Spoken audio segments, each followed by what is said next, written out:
student, today we are learning introduction of accountancy.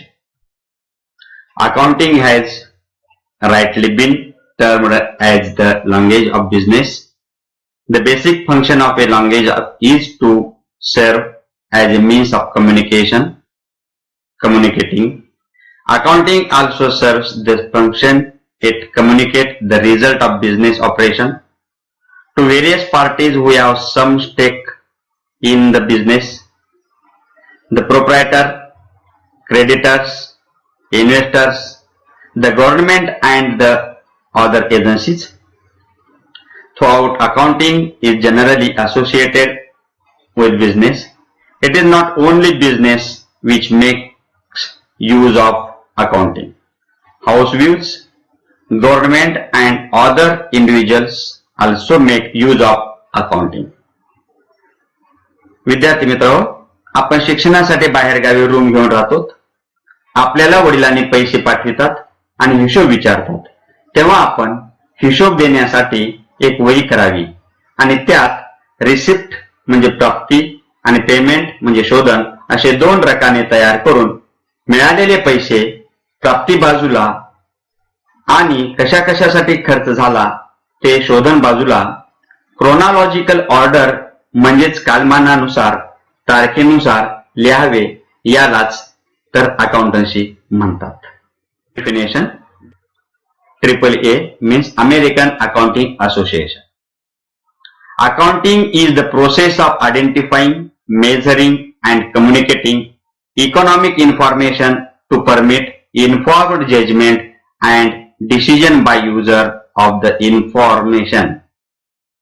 American accounting असोसिएशनच्या मते आर्थिक स्वरूपाची माहिती निश्चित करणे, तिचं मोजमाप करणे आणि ज्या व्यक्ती आणि संस्थांना ती उपयोगाची आहे त्यांना त्या माहितीच्या आधारे योग्य निर्णय घेता यावा यासाठी त्या माहितीचा पुरवठा करणे म्हणजेच लेखांकन होय. Second definition: AICPA means American Institute of Certified Public Accounts. Accounting is the art of recording, classifying and summarizing in significant manner and in terms of money transaction and events which are in part at least of a financial character and interpreting the result thereof. वरील व्याख्येनुसार लेखांकनाचं जे कार्य आहे ते first कार्य recording, अभिलेखन ठेवण्याच्या उद्देशाने खरेदी बीजक, विक्री बीजक, प्रमाणक, पासबुक, रोख बीजक इत्यादी दस्तऐवज तयार करण्यात येतात. हे दस्तऐवज मूळ किंवा स्त्रोत दस्तऐवज असतात. या दस्तऐवजाच्या साहाय्याने लेखाकर्माची मूळ किंवा प्राथमिक नोंदी जसे रोजकीर्द जर्नल व सहाय्यक पुस्तके सबसिडायरी बुक तयार केली जातात. लेखा पुस्तकात व्यवहार तेव्हाच लिहिले जाऊ शकतात जेव्हा काही मूळ किंवा स्त्रोत दस्तऐवज उपलब्ध असतात. सर्वप्रथम ज्या लेखा पुस्तकात व्यवहाराची नोंद केली जाते त्या लेखा पुस्तकाला रोजकीर्द जर्नल असे म्हणतात. हे लेखा पुस्तक प्राथमिक लेखा पुस्तक असते. हे पुस्तक व्यवसायातील व्यवहार लिहिण्याचे, नोंदीचे, आकडेवारीचे प्राथमिक पुस्तक असते. सेकंड, क्लासिफिकेशन, वर्गीकरण. आकडेवारी किंवा माहितीचे पुन्हा दुय्यम स्वरूपात लिहिली जाते. या पुस्तकाला खातेवही, लेजर असे म्हणतात. रोजकिर्दीवरून खातेवहीत आकडेवारी लिहिण्याच्या प्रक्रियेला खतावणी म्हणजेच पोस्टिंग असे म्हणतात. खातेवहीतील विविध पाने ही उत्पन्न, खर्च, संपत्ती व देयता अशा प्रकारच्या विविध शीर्षकांच्या पदांसाठी राखून ठेवली जातात. उदाहरणार्थ Shyam accounts, sales account, purchase account, interest account, salary account, machinery account, loan account etcetera. Third function आहे त्याचं की समरायझिंग, सारांश तयार करणे. नंतर खातेवहीतील माहितीचं संक्षिप्तीकरण केलं जातं व संक्षिप्त विवरण एका विवरणाच्या स्वरूपात सादर केले जाते. यालाच ट्रायल बॅलन्स असे म्हणतात. यावरून प्रॉफिट अँड लॉस अकाउंट व बॅलन्स शीट तयार केली जातात.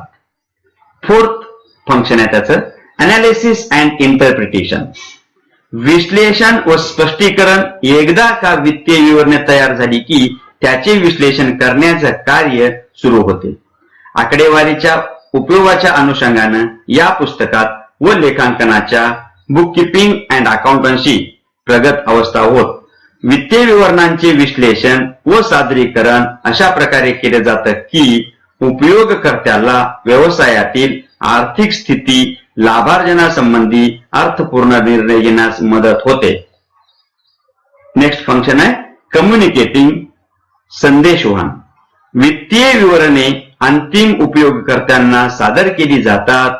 या विवरणाबरोबर रोख प्रवाह, कॅश फ्लो, निधी प्रवाह, फंड फ्लो, आलेख, ग्राफ, अनुपात, रेशो इत्यादी सोबत जोडले जातात.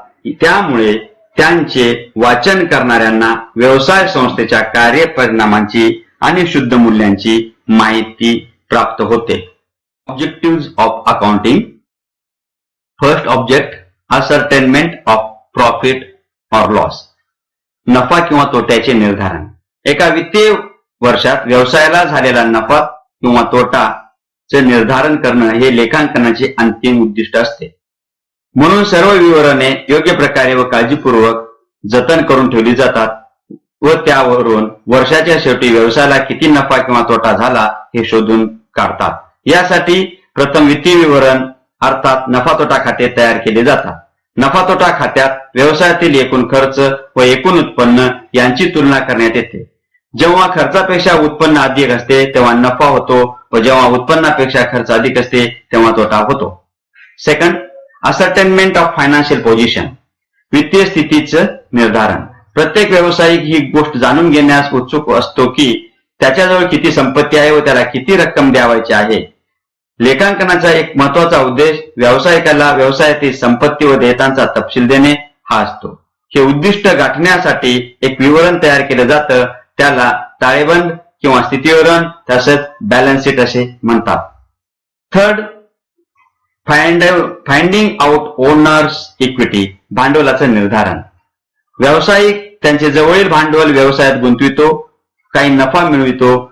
तो या नफ्यातील काही भाग स्वतः खाजगी खर्चासाठी ठेवतो, ज्याला आपण उचल किंवा आहरण, त्याला ड्रायव्हिंग असं म्हणतात. व नफ्यातील काही भाग व्यवसायात ठेवला जातो आणि व्यवसायात ठेवलेल्या नफ्याला संचित नफा असे म्हणतात.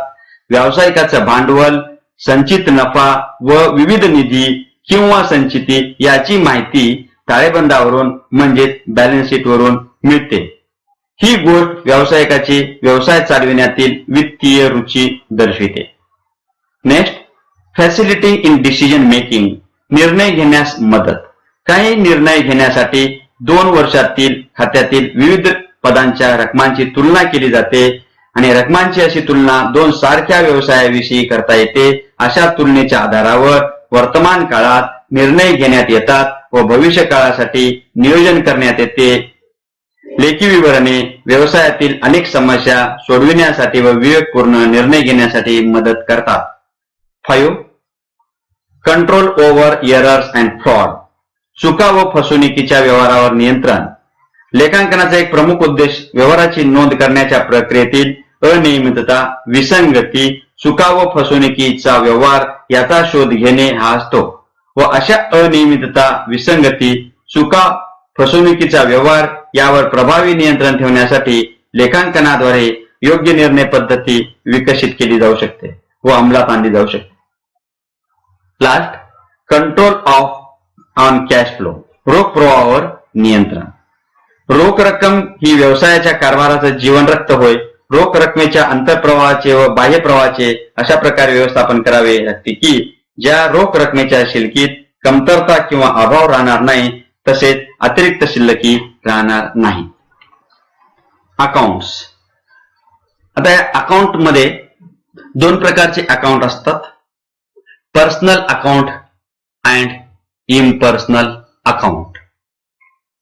Accounts relating to person. Three types of account. First, natural person. Second, legal person. Third, representative person. Natural person म्हणजे काय? नैसर्गिक व्यक्ती. उदाहरणार्थ Ashok account, Shweta account, Rohini account etcetera. Legal person म्हणजे काय? तर कायदेशीर अस्तित्व प्राप्त झालेली व्यक्ती. उदाहरणार्थ bank account, Shah company account, Ratna account, ग्रामीण महाविद्यालय. नेक्स्ट, रिप्रेझेंटेटिव्ह पर्सनल अकाउंट, प्रतिनिधित्व करणारे. Outstanding expenses account, prepaid insurance, sundry debtors, sundry creditors etcetera. Next, impersonal account, अवैयक्तिक खाते असं आपण म्हणतो. Accounts other than personal account. Real account, accounts relating to business assets. Two types of assets, tangible and intangible. Tangible means मूर्त, intangible means अमूर्त. आता मूर्त म्हणजे डोळ्याला दिसणारी, अमूर्त म्हणजे डोळ्याला न दिसणारी. आता intangible account, cash, furniture, building. Intangible means goodwill, patent, trademarks. Next, impersonal account आपल्याकडे. Nominal account, accounts relating to business expenses, loss, gain, income etcetera. नामधारी खाते म्हणतात. व्यवसायातील खर्च, नुकसान, उत्पन्न, फायदा यांच्याशी संबंधित असतात. आता एक्सपेन्सेस आणि लॉसेस म्हणजे काय? खर्च आणि नुकसान. खर्च म्हणजे rent account, salary account, loss account. Income and gains, income means उत्पन्न, commission received, discount received etcetera. Next level.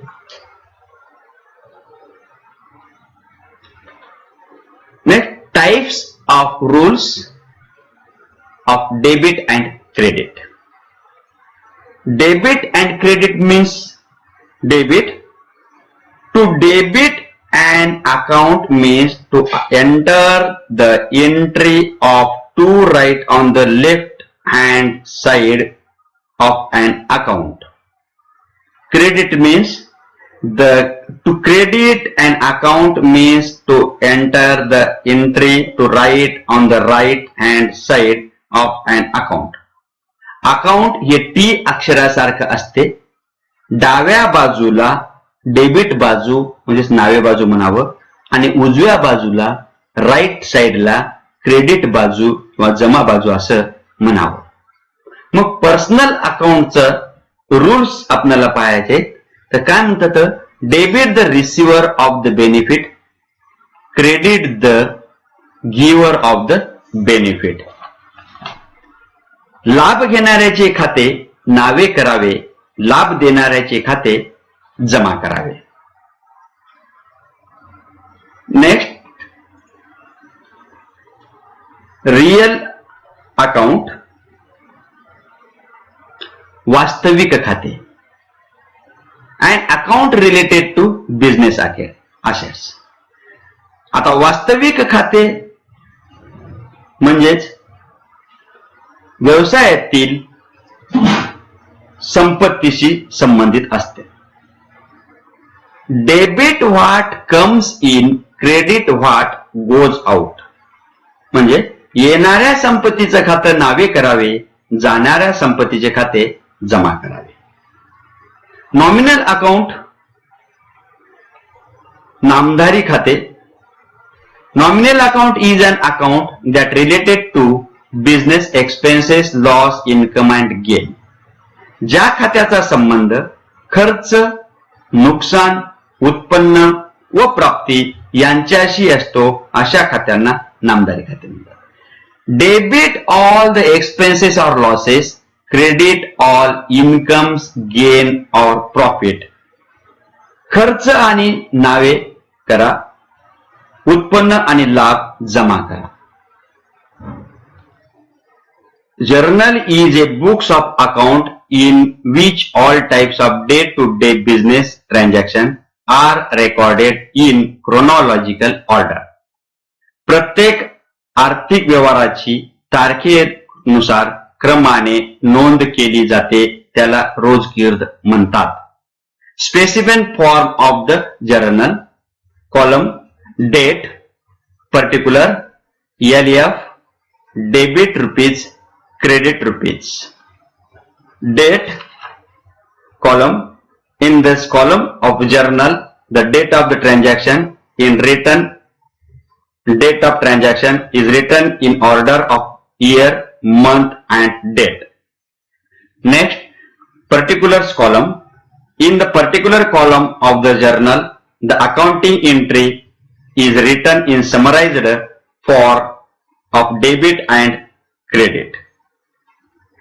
Third, ledger folio: in the ledger folio column of the journal, the page number of the ledger.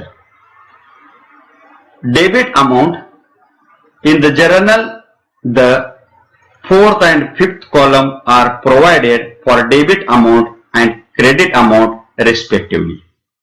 Specimen of the ledger: ledger means ledger is an important book of account in which individual recorded business transaction with respect to person, proprietors, properties, expenses or losses are maintained. व्यापारात घडणाऱ्या प्रत्येक व्यवहाराचं विश्लेषण व वर्गीकरण करून संपत्ती, व्यक्ती, रोख, खर्च, उत्पन्न, देयता यांची वेगवेगळी खाते उघडून त्यात संबंधित व्यवहाराच्या नोंदी करण्याचे कार्य ज्या पुस्तकात करण्यात येते त्या पुस्तकाला खातेवही असे म्हणतात. लेजर्स: फर्स्ट हेडिंग अकाउंट असते, कोणाचं खातं उघडायचं त्याचं नाव लिहावं. त्याच्यानंतर date column: in this column the date of transaction is return.